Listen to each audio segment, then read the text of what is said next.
दोस्तों ये अमाउंट जो आप देख रहे हो ये है हैरी के मैनेजर की सैलरी। और एक दिन हैरी के पूछने पर हैरी का मैनेजर उसको बताता है कि वो अपने सैलरी का 35% यानी 22,750 रुपए हर मंथ एफडी में इन्वेस्ट करता है। यानी हैरी के मैनेजर ने अपने सेविंग अकाउंट यानी फिक्स डिपॉजिट में 35 साल रेगुलर इन्वेस्टिंग करने का सोचा है और 5.5% के इंटरेस्ट रेट के अनुसार उसको 2,90,00,000 रुपए मिलेगा। दोस्तों यानी सोचो, हैरी का मैनेजर जो कि हर मंथ 22,750 जैसा बड़ा अमाउंट रेगुलर इन्वेस्ट कर रहा था, जो कि उसके सैलरी का 35% है, तब उसको 35 साल लग गए करोड़पति बनने में। तो एक प्राइवेट जॉब करने वाला पर्सन जो मुश्किल से 20 से 30 हजार रुपए कमाता है, उसको कितने साल लग जाएंगे इतना पैसा कमाने में। लेकिन दोस्तों कैसा हो अगर मैं आपको बताऊं कि एक मामूली से एम्प्लॉय ने वाइजली अपने पैसों को यूज करके और 15 रुपए की जॉब से स्टार्ट करके जल्द ही अपने लाइफ में 16 करोड़ रुपए का मालिक बना। Shocking right? लेकिन ये शॉकिंग बात सच है। ये रियल स्टोरी है सुदीप दत्ता की। इनके पिता इंडियन आर्मी में थे और 1971 में इंडिया पाकिस्तान वॉर में दत्ता जी के फादर पैरालाइज हो गए थे और घर की रिस्पॉन्सिबिलिटी सुदीप के ऊपर आने के चलते उन्होंने 17 साल की उम्र से ही काम करने का फैसला किया। वो लाइफ में अमीर बनना चाहते थे और 1988 में वो मुंबई आ गए। मुंबई आके उन्होंने 15 रुपए की सैलरी में एक लेबर का वर्क स्टार्ट किया। समय के साथ उनकी सैलरी इंक्रीज हुई। उन्होंने सेविंग और इन्वेस्टिंग की इंपॉर्टेंस समझी और फिर उन्होंने थोड़ी सेविंग भी स्टार्ट की। 1991 में सुदीप दत्ता जिस फैक्ट्री में एम्प्लॉय थे, वो कंपनी बुरी तरह लॉस में चली गई और कंपनी ओनर बस किसी तरह फैक्ट्री बेचना चाहता था ताकि उसकी फैमिली रोड पर ना आए। तब सुदीप जी ने अपने सेविंग अकाउंट का यूज करके और अपने जान पहचान के लोगों से पैसा जुटाकर उस छोटी फैक्ट्री को खरीद लिया। सब एम्प्लॉय की जॉब सिक्योर की और आगे चल के उस फैक्ट्री से पैसा बनाया, पैसा इन्वेस्ट भी किया और 16 करोड़ रुपए भी बनाए। ऐसी ही कुछ स्टोरी अमेरिका के janitor and gas station attendant Ronald James Reed की भी है।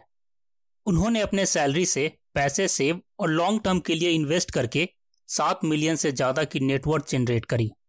जेम्स रीड ने जॉनसन जॉनसन जैसे मल्टी बैगर कंपनीज में शुरुआत से ही इन्वेस्टिंग किया था। उनके पोर्टफोलियो में 80 प्लस कंपनीज थी और उन्होंने लाइफ टाइम तक इन कंपनीज के शेयर्स को सेल नहीं किया। जब 1970 में मार्केट क्रैश हुआ था, तब भी जेम्स रीड ने अपने शेयर में कोई चेंजेस नहीं किया और उन्होंने अपने ओल्ड एज में एक बहुत बड़ा अमाउंट सोसाइटी के लिए डोनेट भी किया। तो दोस्तों यहाँ इन दोनों स्टोरी से हमें ये लेसन तो मिलता है कि अमीर बनने के लिए पेशेंस रखना बहुत जरूरी है। सेव और इन्वेस्ट करना तो एक इम्पॉर्टेंट स्टेप है ही, लेकिन उसके बाद इम्पॉर्टेंट है अपने इन्वेस्टमेंट को लॉन्ग टर्म के लिए रखना पेशेंस के साथ। दोस्तों रिसेशन ऑलवेज 5 से 10 साल में आता ही है, वैसे ही इन्फ्लेशन भी हर साल बढ़ता ही रहेगा। अगर आप पास्ट में देखो तो हमने और पूरे वर्ल्ड ने काफी सारे मेजर फाइनेंशियल क्राइसिस झेले हैं, जैसे कि 1929 का द ग्रेट डिप्रेशन और फिर 2007 से 2009 का द ग्लोबल इकोनॉमिक रिसेशन। इन सब के बाद भी मार्केट आज काफी पॉइंट्स ऊपर है। दोस्तों हर 5 से 10 साल में एक बार मार्केट करेक्शन होता है, लेकिन ये ऑलवेज टेम्पररी होता है। लॉन्ग टर्म में मार्केट ऑलवेज आपको ऊपर जाते हुए ही दिखेगी। इसलिए ये जरूरी है समझना कि अगर आप मार्केट और इन्वेस्टमेंट को एक क्विक स्कीम समझ रहे हो या फिर एक लॉन्ग टर्म इन्वेस्टमेंट या लॉन्ग टर्म करियर की तरह समझते हो जो आपकी फाइनेंशियल कंडीशन को इंप्रूव कर सके। तो चलिए दोस्तों, अब हम ये देखते हैं कि हम सैलरी के अमाउंट से करोड़पति कैसे बन सकते हैं। तो दोस्तों हैरी जो अभी 22 साल का है और अपनी 19 साल की एज से ही जॉब कर रहा था, उसको अचानक से ये एहसास होता है कि यार मैं अपने सारे पैसे खर्च कर देता हूँ और मैं तो कोई सेविंग नहीं कर रहा और मेरा मैनेजर इतना बड़ा अमाउंट सेव और इन्वेस्ट भी कर रहा है अपने फ्यूचर के लिए। तो हैरी ये फिक्स करता है कि वो अब अपनी 25,000 की सैलरी में से ही सेविंग और इन्वेस्टिंग स्टार्ट करेगा। फिर वो फाइनेंस की थोड़ी नॉलेज गेन करता है और ये फिक्स करता है कि वो अपने सैलरी में से 4500 रुपए सेव करना स्टार्ट करेगा और उसको एक SIP में हर मंथ इन्वेस्ट भी करेगा। साथ में हर साल अपने सैलरी की इंक्रीमेंट के साथ ही वो अपने इन्वेस्टमेंट के अमाउंट को भी बढ़ाएगा, न कि कोई बेकार के खर्चे करेगा। साथ ही वो स्टेप अप SIP का यूज करेगा, यानी कि इस साल वो 4500 रुपए इन्वेस्ट कर रहा है, तो अगले साल से वो इस अमाउंट को 10% से बढ़ा देगा, यानी 4,950 रुपए इन्वेस्ट करेगा हर मंथ। उसके नेक्स्ट ईयर वो अगेन 10% से बढ़ा देगा, यानी 5,445 रुपए की मंथली इन्वेस्टमेंट करेगा। यानी हर साल वो अपनी इन्वेस्टमेंट 10% से बढ़ाता रहेगा। बीच में काफी बार हैरी के फैमिली वालों ने उसको ये करने से मना किया। उसके दोस्तों ने भी उसका मजाक बनाया कि SIP से कुछ नहीं होता है, और हैरी बहुत बार डिमोटिवेट भी हुआ जब मार्केट में थोड़ा बहुत अप डाउन हुआ। लेकिन फिर भी हैरी इन सब बातों को इग्नोर करके अपनी रेगुलर इन्वेस्टमेंट करता रहा और पूरे 30 साल इन्वेस्ट किया, जिसमें उसको 15% का ईयरली रिटर्न मिला। वैसे हैरी को कौन से इन्वेस्टमेंट ने इतना अच्छा रिटर्न दिया, ये मैं आपको थोड़ी देर में बताऊंगा। पहले हम हैरी के रिटर्न की कैलकुलेशन को समझ लेते हैं और ये भी देखते हैं कि आखिर हैरी ने कितने पैसे बनाए। तो दोस्तों, जैसे कि आप यहाँ देख सकते हो, यहाँ हैरी की मंथली इन्वेस्टमेंट ऐड हो रखी है, जो है 4500 रुपए। एनुअल ग्रोथ रेट मेंशन किया है इन्वेस्टमेंट पर 10% का, और 15% का रिटर्न रखा है, और इन्वेस्टमेंट टाइम यानी टेन्योर रखा है 30 साल। अब आप जैसे कि देख पा रहे हो, 30 साल की रेगुलर इन्वेस्टमेंट के बाद हैरी के पास आज 5 करोड़ रुपए हैं।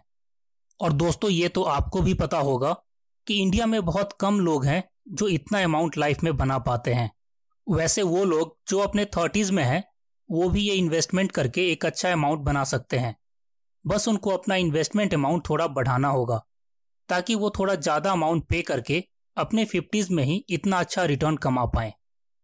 जैसे यहाँ आप देख सकते हो, मैंने 30s की एज के लिए ये कैलकुलेशन किया है, जिसमें अगर आप इन्वेस्टमेंट अमाउंट 10,000 रुपये करोगे और ग्रोथ इन इन्वेस्टमेंट 12% रखोगे और सिर्फ 20 साल के लिए रेगुलर इन्वेस्टमेंट करोगे, तो 50s में आपके पास 3 करोड़ रुपए होंगे।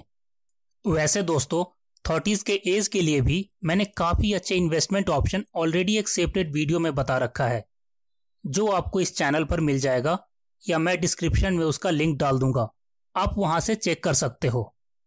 तो दोस्तों, जैसे कि मैंने आपको बताया था कि हैरी को 15% का रिटर्न मिला था, और वो 15% का रिटर्न उसको मिला था निफ्टी 20 ETF के पिछले 20 साल के रिटर्न से, जिसमें हैरी की भी इन्वेस्टमेंट थी।